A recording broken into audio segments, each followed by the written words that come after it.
Guys, I completely forgot. I made a whole module for you guys for novations. Let me show it to you. All right, guys, Nelson with Newleey here, and we are back with a video. This one is strictly about novations. If you haven't done one, you're leaving money on the table. And if you have done one, then you know how great they are and how good of a strategy it is to have in your tool belt. So this video is for my guy Jared, who's in our school community. Link is in the description. Make sure that you join that. It is 100% free, and it's the best place to be if you're trying to get into wholesaling.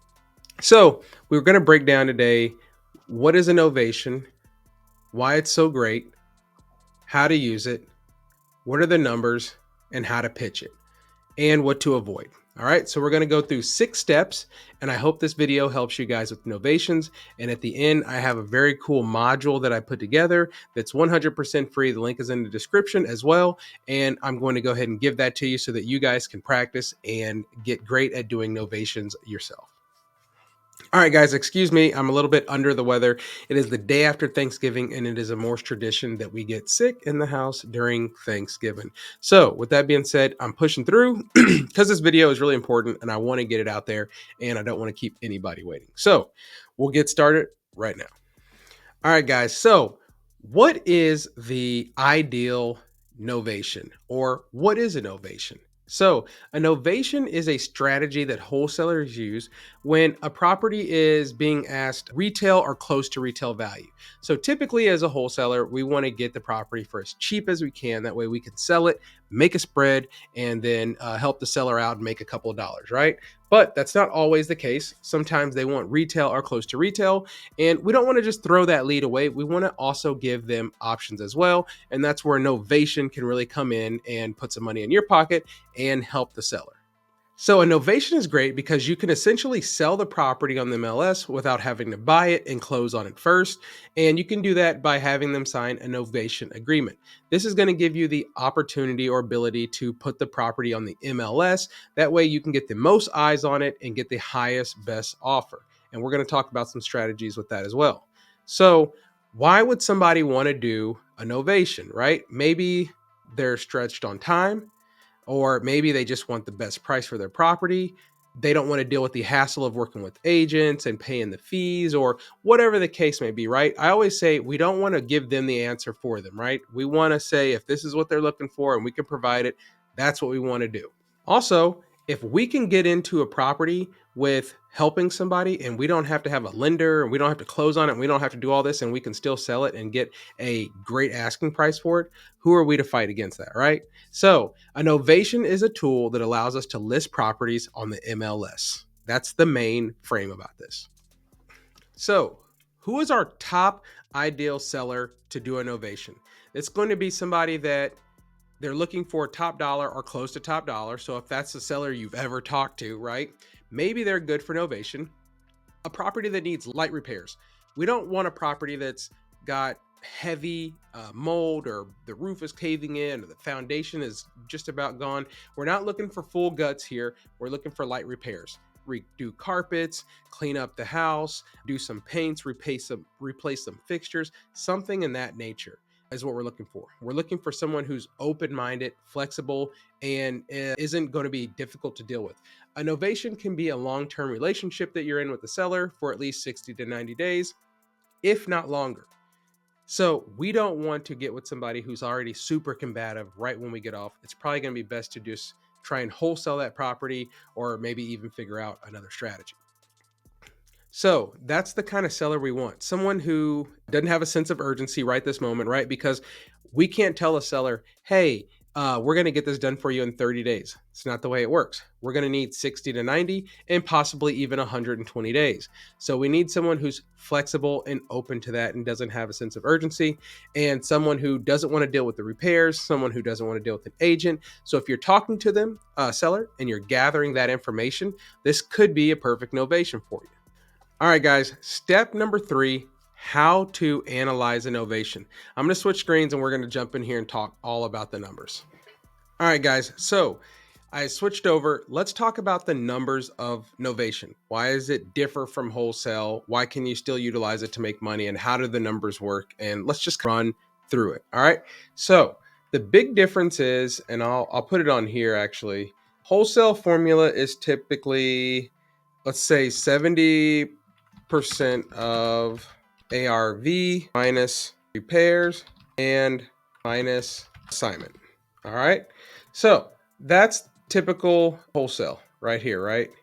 So that's typically what you're going to see for wholesale, and that's how you get your numbers, right? So if it's 300,000, you're going to minus it 75%. I forget what math I did here. I'll do the math real quick.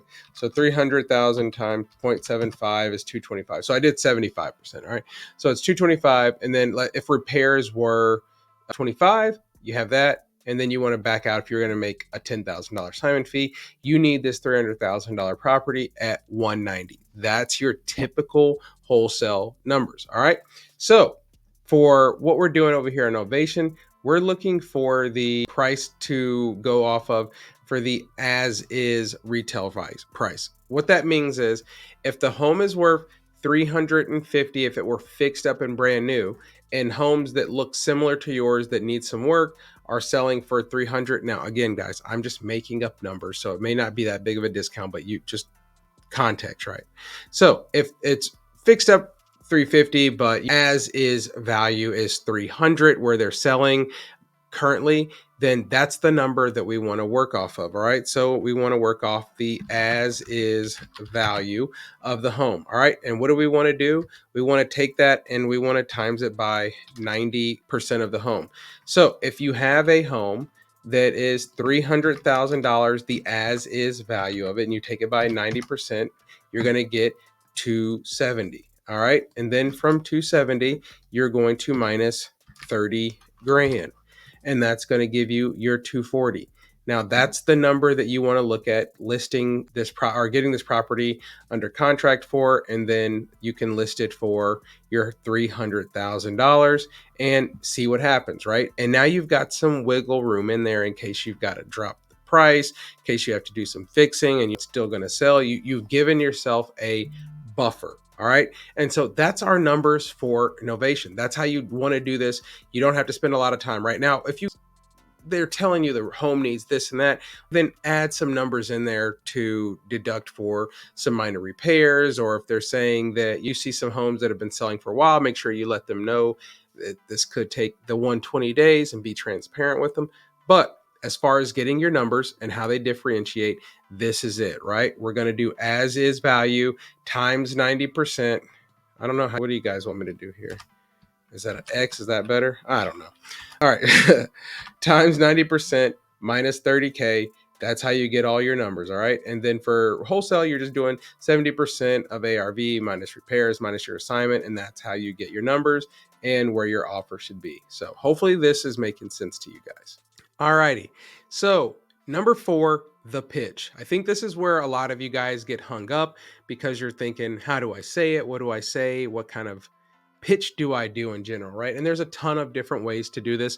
A lot of people build this out to look like a white glove service that's completely hands off for the seller. And that's not a bad way to go about it, right? Because you want to give them the best possible experience they can have with you. So if you're talking to the seller and they've expressed that they want close to retail value, time isn't a problem, they don't want to deal with any of the repairs or anything like that, then this could be an ideal candidate, right? So you're telling them, you are going to be the owner of the property. I'm going to handle the repairs. I'm going to handle the buyers, and I'm going to handle the selling of the property. All you have to do is open the door for me, right?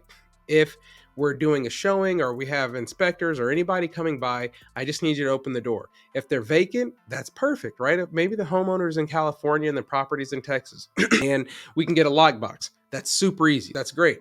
Maybe they live there still and they're working and they're in and out. And so they have to schedule some things. We get a lockbox on it and we're going to have to build some trust to pitch that, right?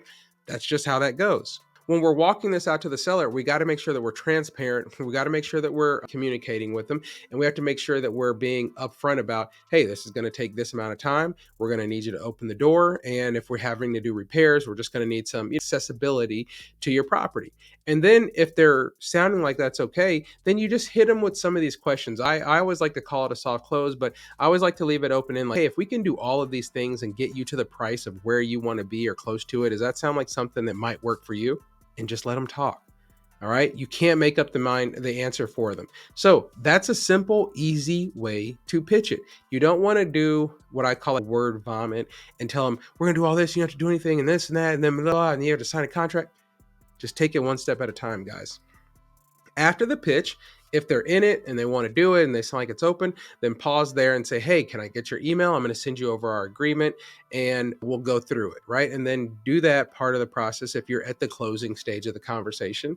And then when you are walking them through this process and you've already explained timeline and some of these other things, then you're going to probably have them sign a POA, which is a power of attorney, which will allow you to list the property on the MLS. And all you want to do is tell them is, hey, we have to have this in order to get the property out there and shown to people in the public, as we're not the owner. So we have to be able to sign off on a couple of pieces of paperwork. So we're going to just need this so that way we can show our private buyers, and we're trying to get an end buyer in this property for you. And so it's only good for selling and listing things with your property as far as going on the MLS. Everything else will be through the title company or your attorney. That's it, guys. And then you get all the paperwork signed and you turn over the title company, and then you find a flat fee listing company. They're going to charge you $100, $200 to list it, 1%. They're going to make sure that you have a POA. They're going to make sure that everything is signed, and then they're going to get it listed for you. Or if you have a realtor in the area, you give it to the property to them. They'll make sure everything is good, and then they'll get it listed for you, and you can work out whatever numbers that you want with the agent, and then you're good to go. You're just waiting for an offer, really. Still market it, still push it out there, but that's essentially the big hump that you guys got to get over. And then you're good to go. So, number 5, I think it's 4 or 5. I'm sorry, guys. These are the do's and the don'ts. All right. So, the do's, you want to be transparent. You got to make sure that you're being honest, because there's some paperwork, legal paperwork they're signing. You're going to have people in their house. So, you want to make sure that you're transparent with your sellers so they understand everything that you guys have going on. Make sure that you're giving them updates, right? If this could take 60 to 90 to 120 days, you can't just get everything signed and then go ghost. You got to communicate with people. Not over communicate every day, but once a week. Give them an update on what's going on. Make sure if you're doing repairs, it's nothing major, and you're making sure you're relaying the message again, communicating to them what you're doing with the repairs, and make sure that you're keeping it light, and make sure that you're setting realistic expectations for the seller as well. Things that are don't. If they already are mentioning their cousin, brother, sister, nephew as a realtor, and they're going to talk with them and they're going to do this and they're going to help them out, that's probably something you want to watch out for, right? They're probably going to try and work the deal, help them understand that I could list it or they could list it or do better. So one of those things. Another, don't overprice this home. The whole point of this novation is to get this thing moved as fast as possible, guys. That's why we're listing it in an as is ready pricing, and we're already working the numbers to work with homes that have sold at that rate. So don't overprice this. You could kill the deal trying to be greedy. Don't skip any agreements. Make sure that they sign everything, and don't take on any very big rehabs. Make sure that you get eyes on the property before you get too far into it, because they're going to tell you the property is great and it's going to have mold. They're going to tell you it's great and the foundation's gone. They're going to literally, Joey told me about a deal the other day where the house is gone. The house was there one day, and somehow the house is gone. This isn't like a mobile home, just the house is gone. I don't know if it dilapidated, if somebody drove a car through it. Things happen, guys. Get your eyes on the home. All right. And if you've done all of those things, guys, you know what a novation is, you know who you're looking to talk to, you know how to pitch it to them, your numbers, the do's and the don'ts. All right, guys. And you have agreements that you need. Oh, by the way, if you need an agreement, guess what? It's in our school group. Link is in the description. Go to the school group, grab the novation agreement, and you got it. So if you have all of those things, guys, the only other thing you need to do is start talking to sellers. And that's exactly what Newleey is for. So I want to see you in the school group. I want to see you on Newleey, and I want to see you guys doing deals and talking to sellers. If you have any other questions, reach out to me. Leave a comment down below. Have you done a novation? If you have, how did it go? If you haven't, why haven't you? And how can we help? All right, guys, y'all take care. Guys, I completely forgot. I made a whole module for you guys for novations. Let me show it to you. All right, let me switch screens. I'm going to show it to you. Come on, guys. I got to do better.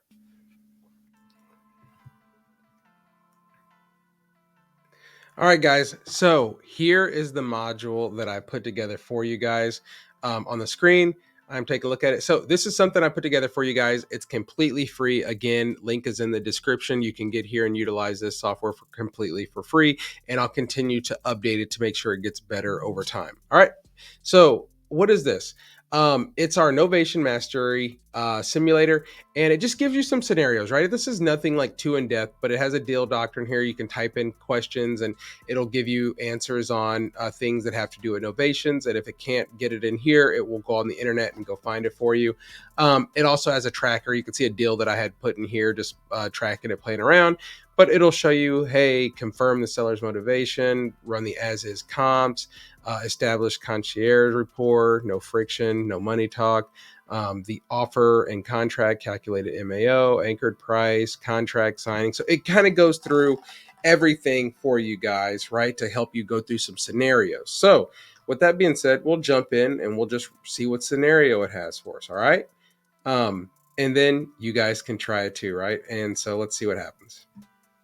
So let's see. You're speaking with Sarah. The house is in great condition, built in 2018. They're going through a messy divorce. How do you start the conversation? Tell them you're a cash buyer. Go straight for the price. Use a soft approach. I think we know which one we're going to do there, right? Then let's see. You're comping the property, active listings, competition. All right, 519. Sold retail comps are at 584. How do you determine the as is value? All right, so do you use the active listing price of 519 as your baseline? Do you use the ARV, or do you split the difference? So guys, we want to sell this on the as is price. That's what we're working on, right? Alrighty, calculate the MAO. So as is retail, 519 times that by 90% minus your 30K. What do you get? Let's see, 519 times that. I think you're probably, I don't think it's going to go that low. So I'm making a guess here, guys. So I'm not doing the calculator. So I'm assuming it's 437. There you go. So this shows you how you do your numbers as well. Critical. We need time to market this to a retail buyer. What contract timeline do you want to initially ask for initially? 14-day close. Obviously, that's where we want to go. 30-day or 90. Give yourself as much time as you can with the novation, guys. Contract sign. The house has old carpet and dog smell. What's is the plan? Let's do a 40-day rehab on it. Let's go and knock it out. Do nothing, light prep, boom, there you go. I got some goodies for you here at the end once you get through all this. And then when you're done, if you want, you can run through another scenario and it'll give you some more questions and you can go through it. So guys, have fun with this. It's completely free. Link is in the bio. I want to see you on Newleey, guys. Let's do that. And also get into Club Newleey, our school group, where we give out free leads, motivated leads. Every Wednesday, we do a call at 5 p.m. where we call people and lock up contracts. If you haven't seen the videos, there's shorts and clips on here I put out here, but I don't release everything because you got to be in Club Newleey for that. So I want to see you guys in there. Thank you so much for your time. Hopefully this video helped, and I'll see you there. All right, guys.